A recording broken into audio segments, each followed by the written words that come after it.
बिहार में कांग्रेस को तवज्जो क्यों नहीं दे रहे हैं लालू? माले पर आरजेडी के भरोसे का क्या है राज? जानिए इनसाइड स्टोरी।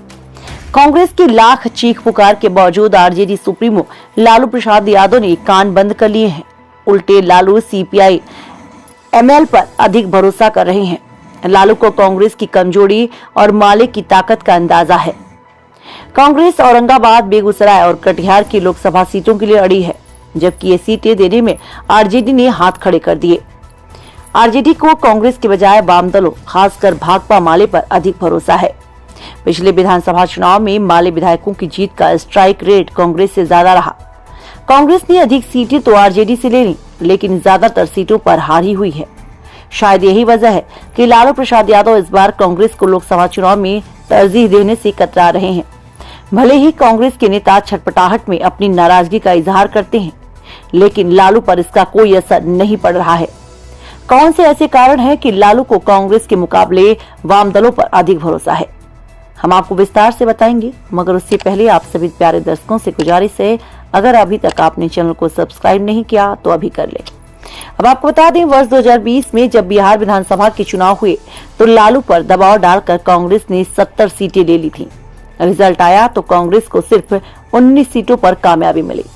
महागठबंधन 110 सीटों तक पहुंच गया, लेकिन कांग्रेस के खराब परफॉर्मेंस के कारण सरकार बनाने की जादुई आंकड़े से 12 सीटें पीछे छूट गया।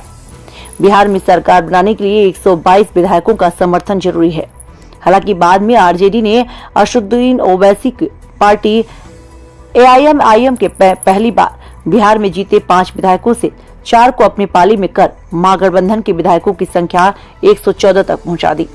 यानी सरकार बनाने की संख्या से 8 ही कम विधायक रह गए। लालू यादव और उनके बेटे तेजस्वी यादव को अभी भी इस बात का मलाल है कि कांग्रेस को 70 सीटें देना उनकी सबसे बड़ी भूल थी। कांग्रेस विधायकों के पाला बदलने का खतरा भी हमेशा बना रहता है। वर्ष 2018 में नीतीश कुमार के 67वें जन्मदिन पर कांग्रेस के 4 विधान परिषद सदस्यों ने जेडीयू ज्वाइन कर लिया था। उनमें अशोक चौधरी, दिलीप चौधरी, तनवीर अख्तर और रामचंद्र भारती शामिल थे।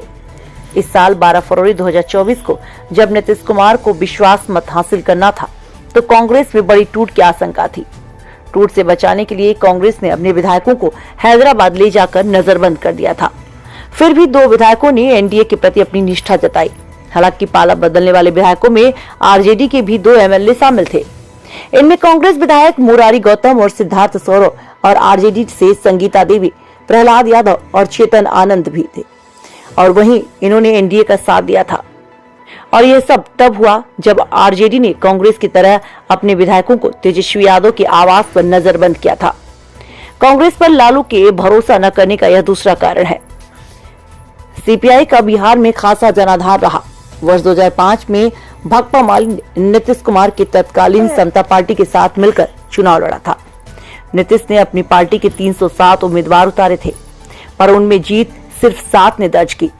दूसरी ओर माले ने 6 सीटों पर कामयाबी हासिल की। वर्ष 2020 के असेंबली इलेक्शन में माले को महागठबंधन में चुनाव लड़ने के लिए 19 सीटें मिली, जिनमें 12 पर उसे जीत मिली।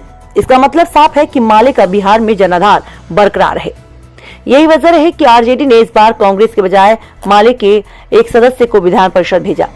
माले तो राज्यसभा में भी अपना प्रतिनिधित्व चाहती थी, लेकिन कांग्रेस नेतृत्व ने अखिलेश सिंह के लिए उसे त्याग करने के लिए मना लिया। अगर माले अड़ गई होती तो अखिलेश सिंह को राज्यसभा जाने का शायद ही मौका मिलता। आरजेडी बिहार में इंडिया अलायंस या महागठबंधन का नेतृत्व कर रहा है। उसे अपने हर घटक दल की ताकत और कमजोरी का एहसास है। माले की ताकत और उसके नेताओं की लॉयल्टी आरजेडी सुप्रीमो लालू देख चुके हैं। अब उनकी पार्टी के विधायक भी लाख कोशिश के बावजूद टूट गए, तब बिना किसी घेराबंदी के माले के विधायक एकजुट रहे। तेजस्वी यादव ने पटना के गांधी मैदान में जब जन विश्वास रैली का आयोजन किया तो उसमें माले समर्थकों की जबरदस्त भागीदारी सबने देखी। यही वजह है कि लालू कांग्रेस को बिहार में भाव नहीं दे रहे। दूसरी ओर वाम दलों पर उनका भरोसा बढ़ा है। कांग्रेस की आपत्ति के बावजूद बेगूसराय की सीट लालू ने सीपीआई को दे दी। माले को भी 5 सीटें देने पर वह सहमत हैं। लोकसभा क्षेत्र को लेकर थोड़ी जिच है, जिसे दूर करने के लिए लालू आखिरकार माले की बात मानने को मजबूर हो जाएं तो आश्चर्य नहीं होना चाहिए।